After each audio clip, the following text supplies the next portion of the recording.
Hola, somos Auténticos como Vos, un equipo de profesionales de diferentes partes de Latinoamérica, que juntos debatimos y aprendemos de temas sobre conciencia, amor y sociedad en general. Te vamos a acompañar todos los miércoles, 23 horas Argentina, 20 horas México, 21 horas Perú y Colombia, 22 horas Venezuela y Estados Unidos, para aprender juntos con debates, consignas, entrevistas, invitados, humor y mucho más. Prendete todos los miércoles a Radio Conexión Latam, en tu programa Auténticos como Vos, auspiciado por Proyecto Rinova Group, hecho con el corazón.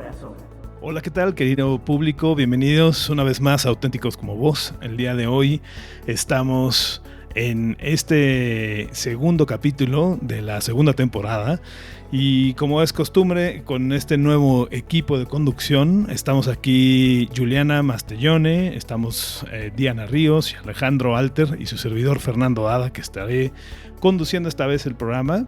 Y el tema de hoy creo que es importantísimo. En mi experiencia me lo han preguntado muchísimas veces. Sé que a la gente lo vive, lo sufre, lo goza y a veces no sabe qué hacer con ello. El tema de hoy es cómo decir que no sin culpa. Entonces, bienvenido, querido equipo. Adelante, Juliana. Muy buena tarde, muy buena noche. Hola, ¿qué tal? Buenas tardes, buenas noches, dependiendo de la ubicación en la que estén. Un placer nuevamente compartir con ustedes. Creo que hoy vamos a charlar cosas muy interesantes y muy provechosas para quien quiera aprender un poco más de comunicación asertiva, desde la perspectiva de Ale, que ya les dirá también un poco cómo desde el cerebro aplica esto, y como una herramienta para quien se encuentre con esta dificultad de poder decir que no frente a ciertas situaciones o personas. Me encanta, padrísimo. Gracias, bienvenida. Diana Ríos, ¿cómo estás? Buenas noches a todos. Espero que les sea útil esta charla que vamos a tener entre todos para reflexionar, ver si pueden encontrar algunas herramientas útiles y, como siempre, reflexionar acerca de todo lo que hablemos, que creo que nos construye mejor como seres humanos. Gracias, Diana. Alejandro, ¿cómo estás? Buenas tardes, buenas noches. ¿Cómo estás, Fer? ¿Cómo están todos? Una alegría estar de vuelta con ustedes y ojalá que podamos llegar a más gente y sobre todo al sistema educativo, que es por ahí lo que a mí más me interesa. Buenísimo, muchas gracias, Alejandro. Y bueno, agradecer de antemano a Willy su trabajo como productor del programa, que está tras bambalinas. Gracias por todo tu soporte y tu ayuda para que esto se haga verdad. Y bien, pues entrémosle al tema de directo. A mí me encantaría conocer la perspectiva que tienen desde la psicología sobre este tema. ¿Por qué nos cuesta tanto trabajo decir que no? Y a veces tenemos este sentimiento de culpa. Bueno, Fer, a mí lo que me parece es que primero tenemos que plantear dos temáticas separadas para pensar en esto. Por un lado, continuando con lo que hablamos la semana pasada en referencia a las emociones, pensar la culpa, ¿no? ¿Por qué nos da culpa algo? La semana pasada dijimos que las emociones tienen una función, ¿no? Ale señalaba esto de que todas tienen una función de supervivencia. En el caso de la culpa aparecería para reparar o remediar algo, un daño que le hicimos a un otro, ¿no?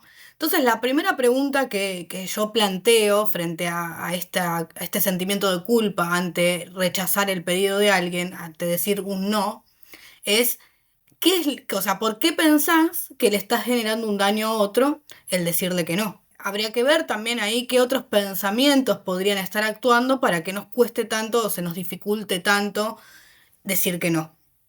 La segunda arista de esta temática que traemos hoy es la comunicación. El pedir algo o el rechazar algo cuesta un montón, es verdad, cuesta un montón.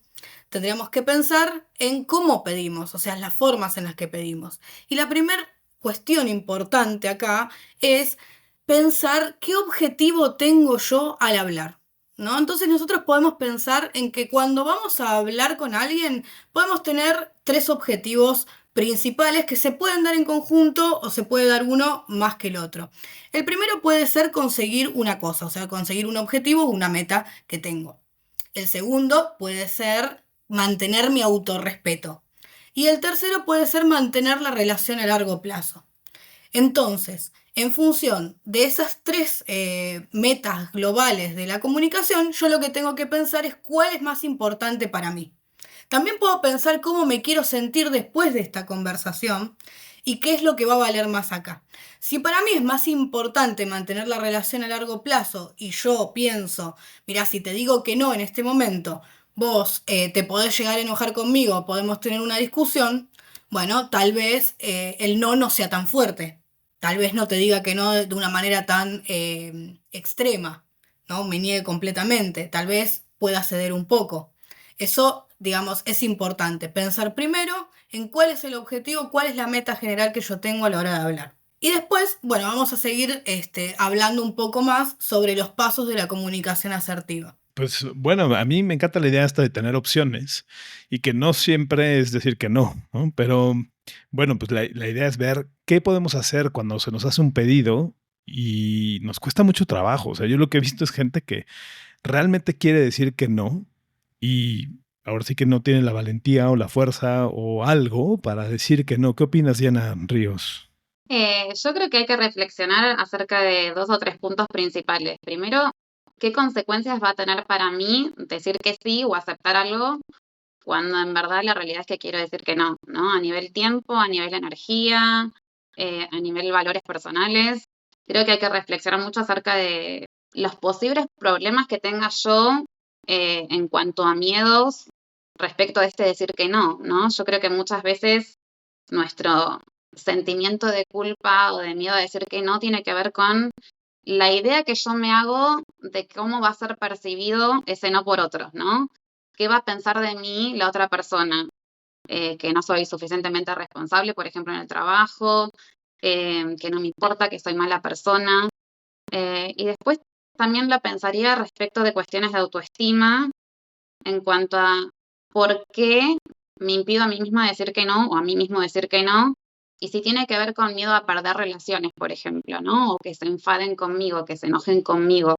Me parece que son puntos fundamentales a tener en cuenta acerca de por qué se me dificulta a mí decir tanto que no, o por qué me genera tanta culpa. Y desde la perspectiva del coaching, el no es una declaración, que las declaraciones son estos actos lingüísticos que cambian tu realidad. Entonces, por el simple hecho de decir algo distinto, tu mundo cambia, ¿no? Y cambia lo que estás viviendo y cómo te relacionas y demás. Y estos miedos a quedar mal o algo, no sé si tengan un origen en algo que vivimos desde pequeños o que viene desde nuestra infancia o algo así. O sea, ¿desde dónde? Y yo lo he visto mucho más en los latinoamericanos que en otras culturas, pero ¿desde dónde nace este tema de tengo que decir que sí, ¿no? Me pide algo mi mamá, mi pareja, mi hermana, mi hermano, inclusive en el trabajo, ¿de dónde nace este tema de tengo que decir que sí? Porque para mí el no es un tema importante también de integridad, porque cuando digo que sí, genero una obligación y genero un compromiso, y al no poder decir que no, pues quizás fallo y entonces va en contra de mi palabra y de mi integridad, ¿no? Quisiera a lo mejor buscar por ahí en la cabeza tan inteligente de Alejandro, ¿no? Que desde las neurociencias nos platiques, Alex, si a lo mejor existe algo desde los adolescentes, desde que estamos jóvenes, y el impacto de decir que no en ese momento de nuestra vida para poder formar pues un carácter distinto que nos permita pues vivir también estos beneficios que hay al poder decir que no, sin culpa. A ver, yo me voy a imaginar un poco que estoy hablándole a los chicos en un colegio, y a los docentes y a los padres, ¿no? Entonces es como que estoy hablando a los adolescentes. Entonces, el tema de decir no es sinónimo de poner límites. Lo mejor y lo más beneficioso para la salud de una persona es poder aprender a poner límites, o sea, decir no. Esto es crucial, es central en el desarrollo humano. Ahora, en la adolescencia es especialmente importante. ¿Por qué? Porque en la adolescencia hay un montón de cambios físicos, cambios emocionales, cambios hormonales y los cambios neurológicos. Y básicamente desde las neurociencias lo que está pasando en el cerebro adolescente es que se está formando la parte de adelante del cerebro, que se llama corteza prefrontal. Ahora, dentro de esa corteza prefrontal que tiene el trabajo de regular las emociones que están en el cerebro medio, tiene una función, además, la corteza prefrontal, que es la más importante de todas y que es los seres humanos somos los únicos que la tenemos. Y esas funciones son funciones ejecutivas. ¿Qué son las funciones ejecutivas? Son las funciones que nos permiten planificar algo y que nos permiten que si una vez planificado un objetivo nos damos cuenta que estaba equivocado, poder corregirlo. Estas son las funciones ejecutivas que están en la corteza prefrontal y que es el trabajo fundamental que se produce en la adolescencia. El hecho de aprender para un adolescente cuando dice no, cuando pone un límite, cuando, como decían antes, muy bien, puede tener la fortaleza necesaria, que sería en realidad la identidad necesaria para decir no, lo que hace es reforzar el desarrollo de las funciones ejecutivas de la corteza prefrontal. Y eso va a tener mucho que ver con la construcción de la identidad y todo lo que es la funcionalidad cognitiva en el largo plazo. Y va a construir, como también decían antes, una autoeficacia, o sea, una autoestima mucho más sólida. Por eso es que decir no y poner límites es un tema central. Es fundamental que lo conozcan los padres, pero más importante quizás todavía que lo conozcan los docentes, porque al colegio no se va para aprender solamente logaritmos matemáticos, sino justamente se va para aprender todo esto que son las habilidades sociales y que son las que definen un poco nuestra vida. Bueno, yo estaba escuchando un poco lo que decía Ale, corregime si me equivoco, ¿no? Pero también como sumando, tal vez no está tan relacionado con el tema que estamos trabajando, pero o sea, lo que es el lóbulo prefrontal también es el encargado de la conciencia de peligro, y ya que le estamos hablando a los padres y a los docentes, también comprender que esta área del cerebro se desarrolla hasta aproximadamente los 21 o 25 años. Hasta donde leí, los estudios todavía no están claros, pero bueno, más o menos en la adultez joven se termina de desarrollar. Por eso podemos encontrar en los adolescentes ciertas conductas impulsivas, ¿verdad, Ale? Absolutamente, mejor explicado, imposible. Es así, tal cual. Bien, entonces favorecer a este no o a esta negativa o darle lugar a los adolescentes a que puedan comunicar o expresar lo que ellos están sintiendo o lo que quieren o lo que no quieren, genera un desarrollo de un adulto mucho más funcional o con herramientas emocionales que después se van a ver reflejadas en una vida un poco más sana o plena. Yo una cosa que charlo mucho con mis pacientes es esta falta de conciencia emocional o de regulación emocional que tenemos los adultos, porque nosotros principalmente nos educamos o aprendemos desde que nacemos a través de la imitación, ¿verdad? Entonces, a veces vale más lo que yo hago que lo que yo digo. El contenido de mis palabras tiene que estar acompañado de acciones como adulto referente para que el aprendizaje sea real, ¿no? Porque digo, si yo te grito que no grites, es una hipocresía. Entonces, el decir que no es importante como adulto para establecer un límite a la hora de educar, pero también es muy importante poder aceptar el no de nuestro hijo, ¿no? Del adolescente del que estamos hablando, porque eso le da lugar a formar una persona que tiene capacidad argumentativa. Entonces, cuando yo como adulto le digo que no a mi hijo porque no puede jugar con el cuchillo, le explico con palabras sencillas, no podés jugar con esto porque te podés lastimar, pero toma esta cuchara que no te va a hacer nada y podés jugar con esta. O vamos a buscar un cuchillo de plástico y jugar con este, porque es peligroso. Entonces, a la hora de decir que no, yo tengo que fundamentarlo para que después ese adolescente me pueda decir que no a mí y también lo pueda fundamentar. Y acá me parece importante también contar que por lo menos en Argentina, porque nos están escuchando de varios países, por lo menos en Argentina ya se incluyó como programa de estudio en el jardín de infantes, en el preescolar, las emociones. Y digo, esto a largo plazo lo vamos a ver como algo muy rico y productivo para los adultos que vamos a tener en el futuro, porque van a tener algunas herramientas que nosotros no tuvimos porque nadie nos enseñó. Pero bueno, volviendo al tema este del no y de cómo enriquecer esto en la adolescencia, acá nos pueden estar escuchando muchos adultos que también son padres. Entonces, si yo puedo reconocer en mí como adulto que a la hora de rechazar el pedido de otro me siento culpable o soy una persona muy complaciente, eso es algo que mi hijo va a estar aprendiendo de mí. Y tenemos que poder revisarnos a nosotros mismos como adultos para poder enseñarle a nuestros hijos que por lo menos, digamos, tengan más herramientas que nosotros. Y acá está esta cuestión de la autoestima o de los valores.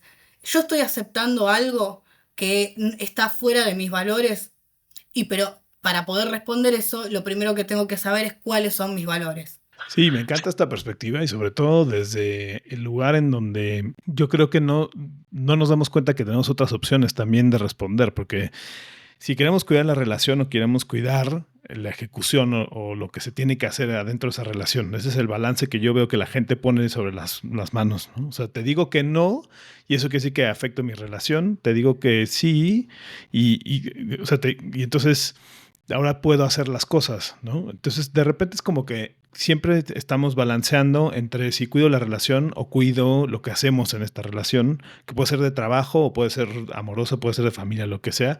Y la verdad es que no hay que elegir. O sea, la mejor forma de cuidar una relación es haciendo lo que se tiene que hacer por la naturaleza de esa relación, ¿no?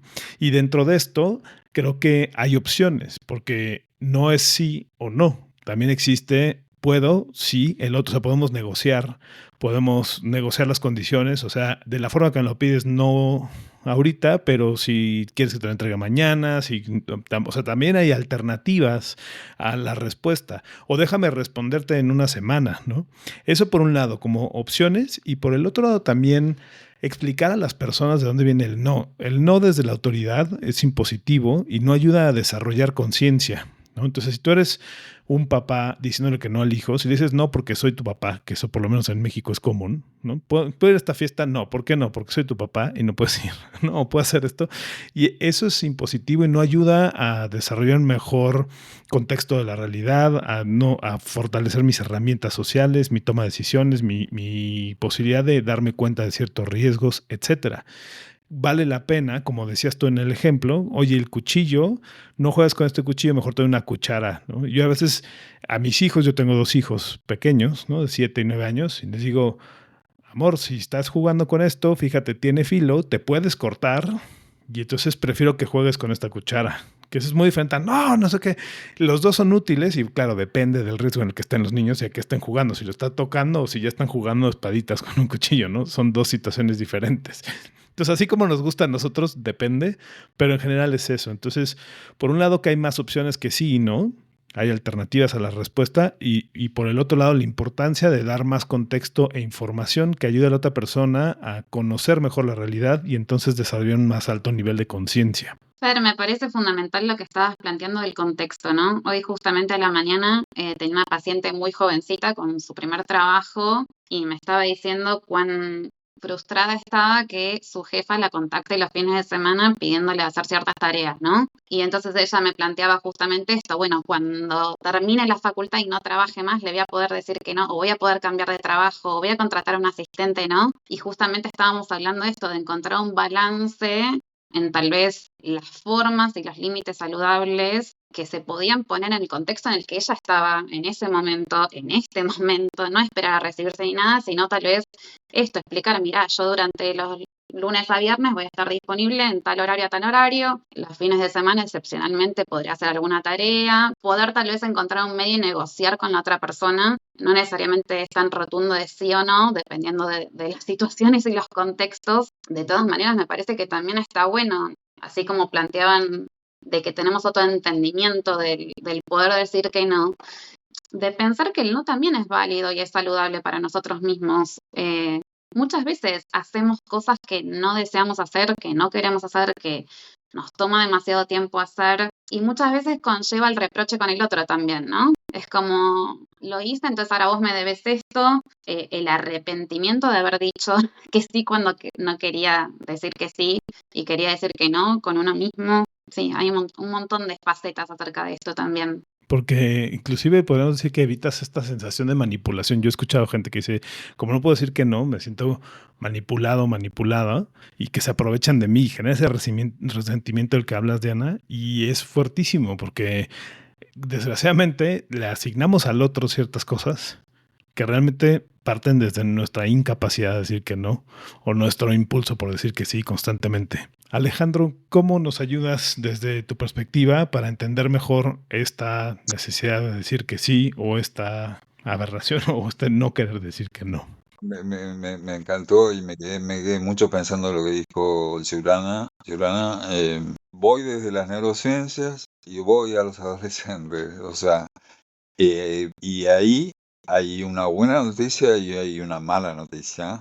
La buena noticia sería ¿por qué el adolescente toma riesgos? Muchos más riesgos que después en la adultez. Básicamente, el adolescente toma más riesgos porque su corteza prefrontal, que tiene el trabajo y la función de regular las emociones, todavía no está totalmente desarrollada y por eso el sistema emocional está como mucho más liberado. En la medida en que se crece, y esto pasa entre los 17 y 19 años más o menos, entonces empieza a haber un freno y una regulación de las emociones que es como tiene que ser el proceso para que sea bueno. Y esto es gracias a que en la adolescencia hay una reorganización de todo el cerebro gracias a la neuroplasticidad. Esa neuroplasticidad, cuando la adolescencia termina, es como si estuviéramos viendo una curva y la curva cae abruptamente. ¿Qué significa eso? Que la capacidad de aprendizaje, o sea, de reestructuración del cerebro de aprendizaje en general cae muchísimo. Entonces, de ahí lo fundamental que es el colegio. ¿Por qué? Porque lo que se aprende ahí en ese momento. El sistema educativo, por ejemplo, cuando se pensó que los chicos fueran, vos, Farah, habías comentado que tenés 2 chiquitas pequeñas, entonces cuando comenzaron primer grado, no fueron a los 6 años porque a alguien se le ocurrió que venía bien que fuera a los 6 años. Chicos van a primer grado a los 6 años porque es en ese momento donde adquieren la capacidad de distinguirse de otros chicos, de otras personas. Por eso vas a primer grado a los 6 años. Ese es un tema fundamental, como cuando también termina la adolescencia, que me parece, es todo un programa, pero básicamente termina cuando ese sistema prefrontal se encajó con el sistema emocional y lo que se siente es, bueno, si uno fuera mujer diría, bueno, quizás no soy tan linda ni juego tan bien al tenis ni como no sé quién que puedo ver en un video y en un varón no juego al fútbol como quisiera, pero bueno, está bastante bien y me acepto. Ahí termina la adolescencia, ahí termina. Y todo ese proceso se pudo producir justamente porque existe la neuroplasticidad, la capacidad de aprender. Ahora, para que ese aprendizaje se produzca, porque es un aprendizaje, o te lo enseñan tus padres o te lo enseñan en el colegio, pero no hay forma de que lo aprendas solo, porque alguien en algún momento te lo tiene que enseñar. Por eso todos los que estamos acá, y creo que toda la gente que nos está escuchando, que nos está viendo, tiene siempre alguna maestra, algún profesor, que lo tiene como una foto en su cabeza, porque el cerebro piensa en fotos, piensa en imágenes, no en texto. Ve la foto de una maestra, de un profesor, todo el tiempo, porque le cambió la vida. Le cambió la vida por algo que le dijo y porque tenía esa neuroplasticidad y lo incorporó a su cerebro. Y el hecho para un adolescente de decir que no, acuérdense que los adolescentes, una característica, cuando empieza la adolescencia, los padres dejan de ser la referencia de sus referentes. ¿Cuál es la gran batalla de un adolescente? Y a lo que le dedica el 99% de su tiempo. Le dedica todo su tiempo y toda su energía a tratar de saber quién es. Eso se llama a construir su identidad. Y para eso, de vuelta, necesita a los otros. Pero ya no son sus padres, son sus pares. Y en base a eso construye la identidad. Cuanto más fortalecida sea esa identidad, más en armonía va a poder estar y todas las funciones cerebrales van a funcionar mejor. Y con respecto al tema que estamos hablando, si la identidad está fortalecida, entonces su autoestima va a estar mucho más fortalecida, no va a tener ese miedo o ese sentimiento de culpa que puede tener un adulto en el hecho de decir no, en el miedo al rechazo. ¿Por qué? Porque su identidad es sólida, está fortalecida. Y todo ese proceso pasó en gran parte en la infancia y en gran parte en la adolescencia. La no tan buena noticia sería para el mundo adulto que todo eso se puede mejorar y se puede mejorar un montón, pero va a costar mucho más trabajo porque hay que desaprender un montón de cosas que ya fueron aprendidas. La diferencia en el adolescente es que hay una mente en blanco. Hay todo un sistema que es para completar. Se me hace súper interesante, Alejandro, este tema de ver el no como un generador de autoestima y bueno, y también empujar esto que dijiste al final, que los adultos que nos están escuchando no es que pues, ya están echados a perder y ya, porque tampoco queremos justificar el no, pues así soy y ya no va a cambiar, ¿no? Y ni modo, y entonces ya no voy a tener nunca acceso a la autoestima, a esta integridad, a esta, ¿no? No estamos diciendo eso, simplemente es un poco más difícil, no es tan fácil, Exacto. porque por esta neuroplasticidad y quizás unos temas de epigenética que ahora se están estudiando y demás que nos permiten decir, bueno, sí se puede cambiar y sí se puede mover, sobre todo pues este tema de la autoestima, ¿no? Negarte a ciertas situaciones te aumenta la seguridad en ti mismo y también te da Totalmente. una sensación de libertad, ¿no? Y entonces cuando yo digo autoestima, seguridad en mí mismo, libertad, pero a los adultos les va a ser mucho más difícil, es como, uff, qué dolor. Y creo que hay muchas historias que van, pues no, sí se puede, nada más que hay una gran responsabilidad de los padres y de los maestros, en este caso del colegio, para ayudar a construir esto desde una temprana edad, porque eso no tenemos más Totalmente. oportunidades con los niños. Así, pero totalmente de acuerdo. Por eso la escuela es un lugar sagrado. La escuela es un lugar sagrado porque además es como que nos toca justamente en ese momento del desarrollo donde Mm. todo lo que pasa es importantísimo. Es como los vínculos, o sea, como que tus amigos del colegio son los mejores amigos siempre. Y no es porque sí, es porque ahí conociste por primera vez lo que significaba el afecto, la amistad, y por más que sigan caminos totalmente diferentes y lo que fuera, vos te encontrás con tus amigos del colegio y hay un afecto que siempre está. Todo lo que aprendemos en el colegio, todo lo que vivimos en el colegio, nos define un poco la vida. Y desde ya, como vos decís muy bien, con respecto a los adultos, no es que no pueden cambiar, es que les va a costar mucho más trabajo y tienen que estar muy motivados a querer mejorar, a querer cambiar. Es como el que nunca corrió en una cinta y decís, bueno, a partir de mañana voy a empezar y voy a correr todos los días 35 minutos.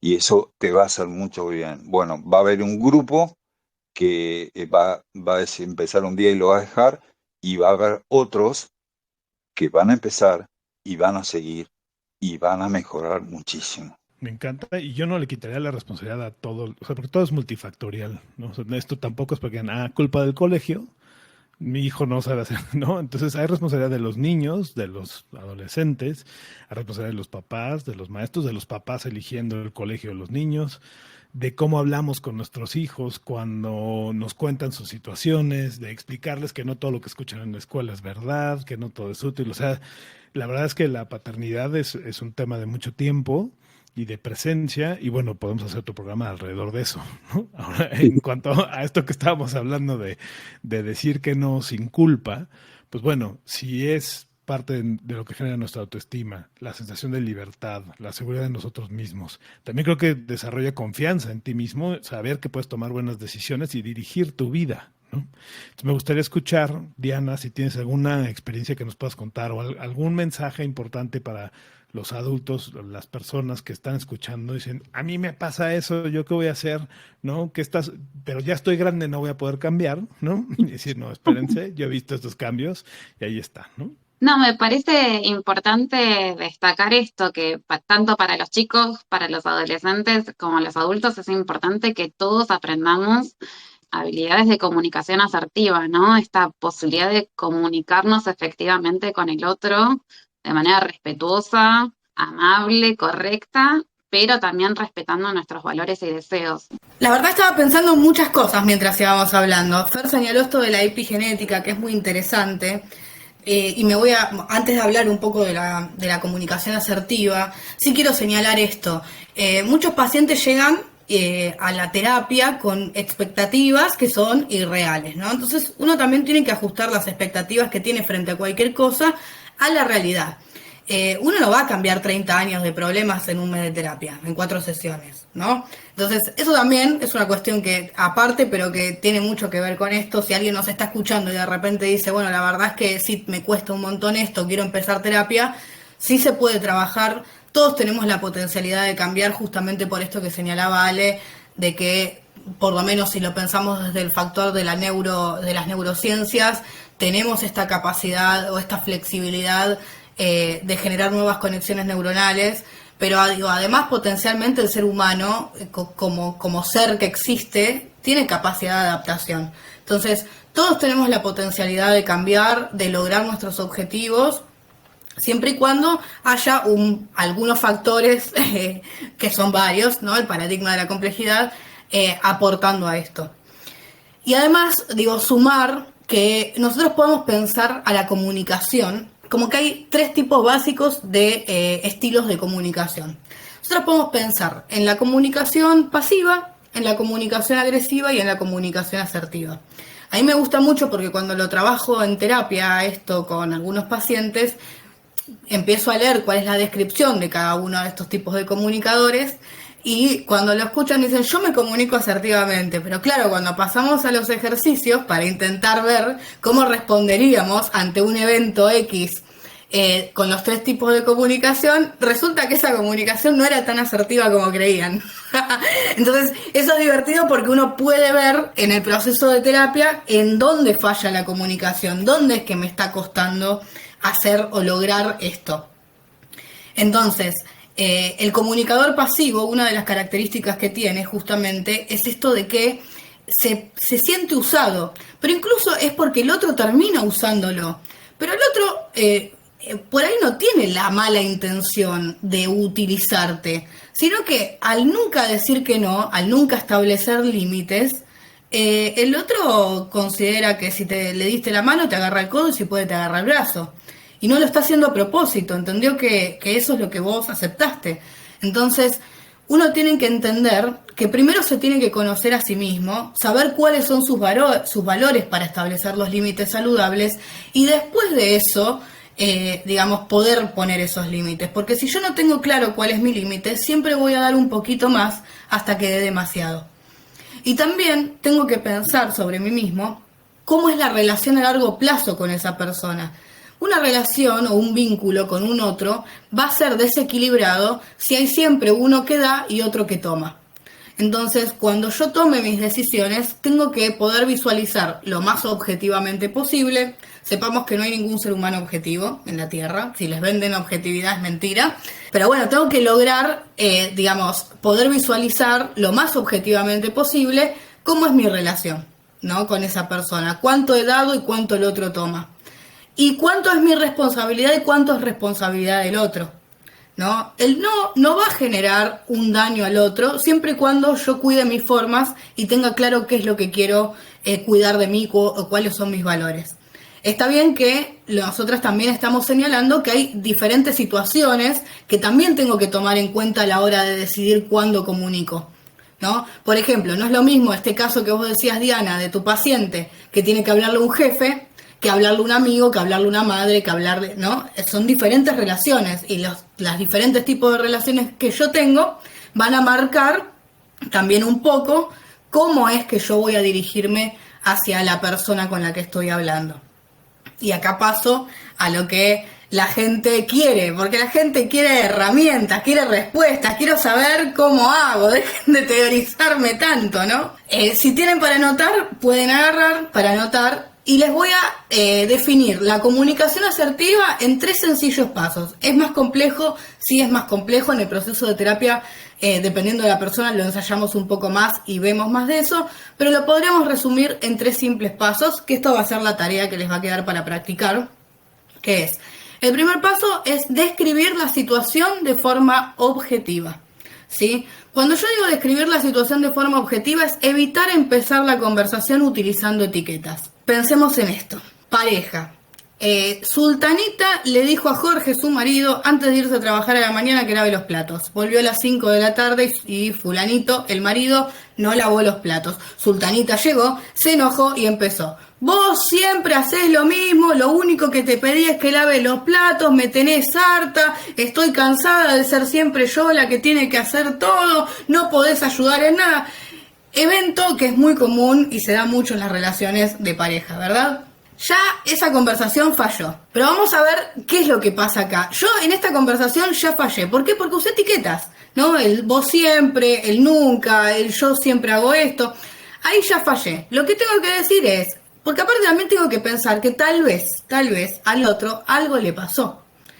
Nosotros también ahí lo que estamos haciendo es dando por sentado, ¿no? Que el otro lo hizo con mala intención, que no quiso, y no estoy preguntando. Entonces, describir la situación de forma objetiva, que es el primer paso, va a ser decirle, fulanito, veo que los platos siguen sucios, yo te había pedido si podías por la mañana antes de irme a trabajar, lavarlos para que cuando llegara pudiera cocinar. ¿Te pasó algo? Ahí ya pregunto, ¿no? Le doy el lugar al otro. El segundo paso de la comunicación asertiva es describir cómo me hace sentir la situación, ¿sí?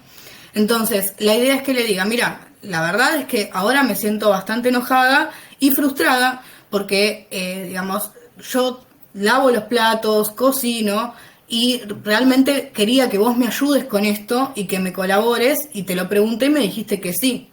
Entonces, lógicamente ahora estoy enojada por esto. Y finalmente lo que tengo que hacer es proponer una solución.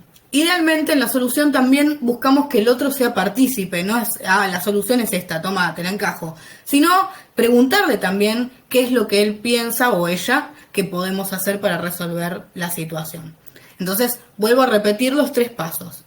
Describir la situación de forma objetiva, describir cómo me hizo sentir y por último, proponer una solución.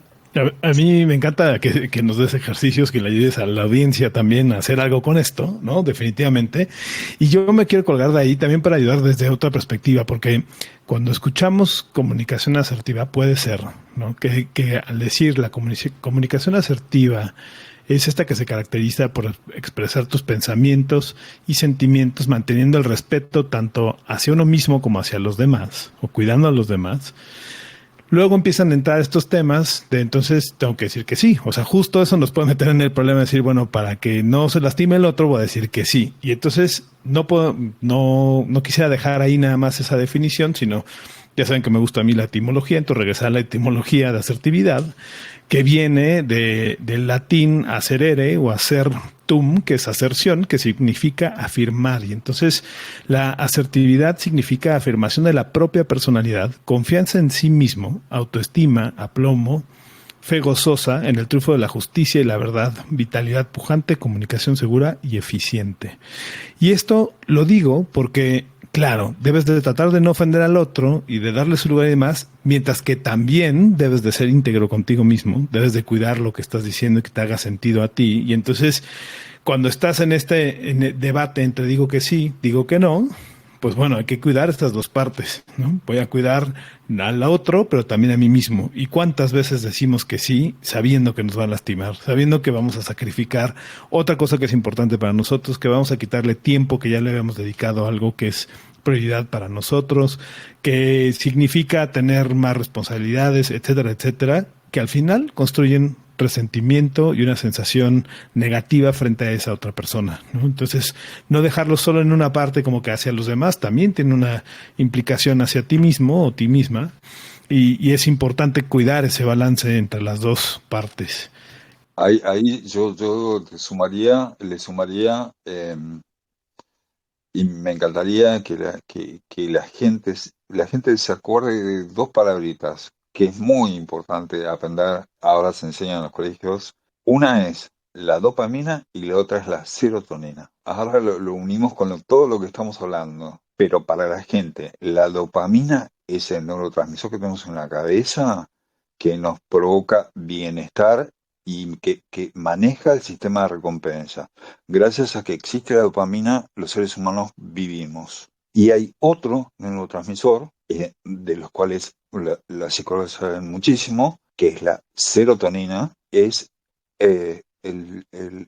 como el modulador químico, es una sustancia que regula el estado de ánimo. Entonces, ¿por qué les digo esto? Por un lado, porque quiero que la gente sepa esto, porque al entender algo es mucho más fácil después poder comprender las herramientas y comprender, bueno, a ver, ¿qué pasa cuando hago tal cosa? ¿Qué pasa cuando salgo a correr? ¿Por qué me siento bien? Pero cuando se dice no, que es el tema central de hoy, frente a algo, y ese no corresponde, o sea, es atinado, sea porque tomé la decisión que no y me animé a decir que no, entonces se siente una sensación de un logro y la autoestima también sube. ¿Y por qué nos pasa esto? Porque se libera dopamina y se libera serotonina. Y cuando eso se entrena, es decir, que no adecuadamente, estoy liberando dopamina y estoy liberando serotonina y eso se establece en el cerebro como un círculo virtuoso y se va a reforzar y se va a segregar cada vez que yo diga uno que corresponde y que tenga que ver con mis valores. Entonces, así funciona el cerebro. Por eso, en definitiva, es un aprendizaje. Pero que sepamos, que todos sepamos cómo es que se produce eso en nuestro cerebro. Buenísimo, concuerdo en la importancia de entender estos químicos y cómo impactan nuestro comportamiento, esos mismos químicos. A mí me gustaría que toda la gente se anime a hacer este ejercicio de comunicación, que responda de forma pasiva y otro agresiva, y vemos cómo responder asertivamente. O sea, esto quiere decir, nos ponemos en pareja no quiere decir que sea tu pareja sentimental, sino dos personas, y uno responde de manera pasiva y el otro de agresiva, y tratamos de ver cómo podemos hacer esa misma respuesta de una manera asertiva. ¿Es correcto así el ejercicio, Juliana?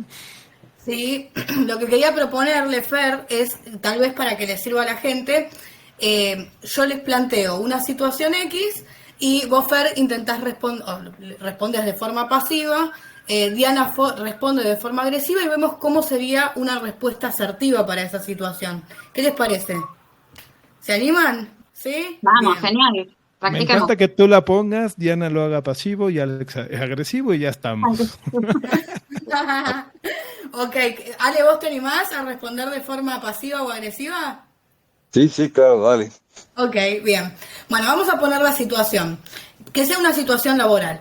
Están en el trabajo y se suelen quedar haciendo horas extra, pero este día tienen un compromiso importante después del trabajo y viene su jefe y les dice que necesita que se queden trabajando más tiempo. Entonces, Diana, de forma pasiva, ¿qué le respondes a este jefe? Ay, bueno, yo tenía un compromiso, pero la verdad es que si necesitas que me quede, yo me quedo, no hay problema. Bien, perfecto, bien, Diana. Una persona pasiva, ¿qué hace? Es una persona complaciente que le da miedo o le da culpa decir que no y entonces siempre da más de su límite saludable. Ahora, Ale, ¿cómo le responderías a este jefe de forma agresiva? Disculpame, pero esto no es lo que habíamos convenido. Me voy. Bien, ya está, portazo. A la miércoles, para no decir otra cosa. Totalmente. Entonces, ahora veamos. Vimos cómo respondería de forma pasiva una persona y vimos cómo respondería de forma agresiva. Ale fue bastante light porque hay formas agresivas un poco más fuertes, pero sí, digamos, lo que pasa en la forma agresiva es que, digamos, yo utilizo o un lenguaje impropio o al otro lo ataco de alguna manera. O Y puede incluso, ser como particular agresivo, perdón. O sea, puede ser así como, ¿qué te pasa? Es que tú siempre me estás pidiendo que me quede tarde, eres totalmente inconsciente de mí, de mi familia, no te das cuenta que abusas de mí, ya estoy hasta el gorro, me voy, portazo. totalmente. Eso es lo que está pasando, porque también tenemos que pensar ya lo charlamos la vez pasada, es que toda emoción genera un impulso a la acción, nos genera hacer algo. Entonces yo me enojé con este jefe porque me hizo, me sentí usada, me siento abusada, ya pasa del uso al abuso, y entonces exploto con mi enojo. Lo que pasa es que nosotros tenemos que poder regular nuestras emociones, ¿no? La mente sabia es el camino del medio, es equilibrar el uso de la razón con el de la emoción. Y es poder pensar si realmente con la emoción que estoy sintiendo se ajusta primero a la realidad y cómo responder frente a eso adecuadamente. Porque no en todos los ámbitos yo puedo responder de esa forma. Y también acá, Fer, estaba interesante pensar en esto primero que yo comentaba, que era que cada vez que nosotros comunicamos algo tenemos un objetivo. Ahora, si mi objetivo, es mantener mi autorrespeto porque yo realmente me siento sobreusada, por ahí me doy el permiso de gritarle a este jefe e irme y renunciar del trabajo. Pero si yo quiero mantener la relación a largo plazo, y es la que más vale de las 3 opciones que habíamos dicho, lo que voy a intentar hacer es mantener mi autorrespeto, porque lo voy a seguir manteniendo, pero ser asertiva para poder continuar en ese trabajo y que no me echen, ¿no? Entonces, una forma asertiva de responderle a este jefe, tomando en cuenta los 3 pasos que nosotros habíamos señalado recién, es decirle, vamos a ponerle un nombre, se llama Jorge el jefe. Mire, Jorge, a mí usted sabe que me encanta este trabajo. Como verá, yo casi todos los días me quedo haciendo horas extra o vengo un poco más temprano para apoyarlo a usted en lo que necesite, porque a mí realmente me encanta hacerlo y realmente valoro la oportunidad que se me está dando. Pero también yo observo que soy la única que se queda en el trabajo haciendo horas extra y en general yo no tengo problema con eso, pero como le comenté, hoy tengo un compromiso después del trabajo, por lo cual el día de hoy no me voy a poder quedar. Sí puedo ofrecerle venir mañana más temprano o quedarme un ratito después el día de mañana, ¿sí? De esta forma se cierra. Y muchos pacientes me preguntan, pero ¿y si me insiste? Y ahí está este tema de que la comunicación asertiva tiene más pasos, eso se extiende. Y ahí lo que tenemos que hacer es volver a repetir. Es cierto que una persona nos puede insistir, es cierto que una persona nos puede seguir discutiendo. Nosotros lo que vamos a hacer ahí es volver a reafirmar lo que ya le dijimos a la persona. No, pero necesito que te quedes hoy porque el trabajo es urgente. Mire, lo lamento, pero como le comenté, yo tengo un compromiso y el día de hoy no me puedo quedar. Pero digo, si es urgente y yo no me puedo quedar y lo que le acabo de ofrecer no le sirve, tal vez lo que pueda hacer es preguntarle a alguno de mis otros compañeros si tiene la disposición. Como le dije, lamentablemente yo hoy no me voy a poder quedar. Se terminó, le hablamos bien, mantuvimos nuestro autorrespeto y conseguimos nuestra meta y además no nos echaron del trabajo. Muy bien, muy bien. O sea, me parece buenísimo. Y eso muchas veces en los programas de liderazgo que yo doy, hablamos, y hay empresas que lo tienen así, que trabajamos el cómo sí, ¿no? Y es esta parte de negociar y decir, bueno, esto ahorita no, y quizás sí te puedes quedar, o sea, otra vez depende del contexto y las condiciones, ¿no? Pero encontrar el cómo sí, y ojo, tampoco quiere decir que siempre encontremos el cómo sí. Hay veces que el no, pues tiene que ser no, y ya no hay un cómo sí. Es un no y se acabó y es un límite absoluto, ¿no? Está súper, súper interesante. No sé si Diana Ríos, ¿quieres comentar algo más sobre este ejercicio? Yo creo que como hablamos la vez pasada, estaría bueno evaluar nuestras creencias o nuestras percepciones respecto de lo que pensamos, ¿no? Acerca de decir que no. Preguntándonos, por ejemplo, ¿por qué me da miedo o culpa decir que no? ¿Qué tengo miedo que pase? Por ejemplo, tengo miedo que piense mal de mí. Y si ese miedo es real, realmente va a pensar mal de mí si le digo al otro que no de manera respetuosa y soy coherente con la situación. No sé, como en el caso que planteaba Juliana, si es que siempre me quedo horas extras y en una oportunidad no me puedo quedar, sería razonable que yo pudiera plantear que no, ¿no? Creo que algo muy importante es plantearse uno mismo cómo me voy a sentir yo si digo que sí cuando en verdad quiero decir que no. Para mí eso es fundamental. Me encanta, buenísimo. Porque no solo revisar la relación con la otra persona, sino la relación contigo mismo también. Y eso es súper importante. Quisiera pedirles, porque tenemos unos pocos minutos todavía del programa, pero si quieren hacer algunos pensamientos de cierre, cosas que a lo mejor esta conversación no nos llevó hacia allá, pero ustedes creen que es importante comentar, decir o poner para nuestra audiencia, recordando que el tema es cómo decir que no sin culpa. Yo diría que de este programa, que me gustó mucho, me gusta cómo está saliendo, cómo salió, surgieron algunos puntos que son, pero otros programas y muy largos, ¿no? Una cosa que es central y que surge de acá, quizás no la nombramos demasiado la palabra, pero que tiene tanto que ver con esta cuestión de decir no y el miedo a decir no, es la autoestima. Entonces, entender realmente qué es la autoestima, qué es, cuándo se forma, cómo se forma, cómo se puede modificar, si se puede, en qué momentos de la vida. Y básicamente con respecto a lo que decía Diana recién, y que está muy de la mano, me parece, ligado a la autoestima, así lo veo yo, que la identidad, la autoestima, se basa fundamentalmente en cuando coincide y puedo expresar lo que pienso y lo que siento. Y eso me hace sentirme una persona íntegra. Y una persona íntegra confía en que lo que hace y dice está bien y es valioso. Y entiende que si la respuesta es mala, es desubicada o es negativa del otro lado, no es un problema de uno, sino es un error del otro. Y entender con claridad, poder ver esa claridad, es fundamental. Y ahí, aunque parezca difícil de comprender, hay muchos chicos chiquitos en la escuela primaria que esa capacidad la tienen. Y me parece que sería súper interesante poder en algún momento hacer un programa para explicar por qué esos chicos chiquitos ya tienen ese conocimiento y no saben matemáticas, no saben inglés, no saben, pero eso sí lo saben. Eso me gustaría como para terminar decir que para mí, al final del día, educación y salud son una misma cosa. Bueno, yo le bombardeé de información a la gente. Espero que haya sido de utilidad, que hayan podido pescar algo de eso. Yo, pensando, ¿no?, en todos los planteos que hizo Ale, principalmente sobre el desarrollo, creo que está bueno pensar, ¿no?, desde la infancia, algo que no planteamos, ¿no? El niño pequeño empieza con el ¿no? Tiene una etapa entre los 1 año y pico, 2 años, 3 años, al no constante. ¿Por qué? Ese no empieza a ser una diferenciación del yo no yo, ¿no? Empieza a encontrar que él es una cosa y los demás son otras. Recuerden que cuando uno es bebé, digamos, no tiene una conciencia del todo o de un otro, sino que ve partes, ¿no? Mamá es la teta y ya.